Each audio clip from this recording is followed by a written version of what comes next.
Why do government offices, banks, big companies, or even colleges run in such a structured way? It's because of a powerful idea introduced by Max Weber. Today, I will explain Max Weber's bureaucratic model in the simplest language with the real example you see around you every day. Let us start with meaning. Max Weber's bureaucratic model is a management system where everything works through rules, procedures, and a clear hierarchy. It ensures that work happens the same way every time, without confusion. For example, when you apply for a passport, every applicant must follow the same steps: form, documents, verification, fees. This fairness and order come from bureaucracy. Let's understand some of the principles of this theory. Number 1. Clear hierarchy of authority.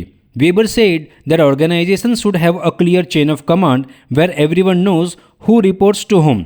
For example, in a police department, constable reports to sub-inspector, who reports to inspector, then to ACP, DCP, and so on. This avoids chaos and ensures smooth communication. Number 2.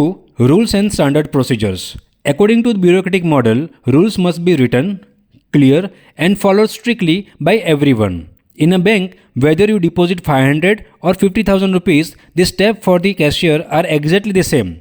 Same slip, same process, same verification. Number 3. Merit-based selection. Weber emphasized that employees should be selected based on skill, qualifications, and exam, not favoritism. For example, government job requires written exams, interviews, and document verification to choose the right talent. Number 4. Impersonality. Decisions should be made based on rules, not emotions or personal relationship. For example, if a student submits a late admission form, the clerk cannot approve it just because they know the student. They must follow rules. In conclusion, Max Weber's bureaucratic model ensures fairness, discipline, and consistency in any big organization.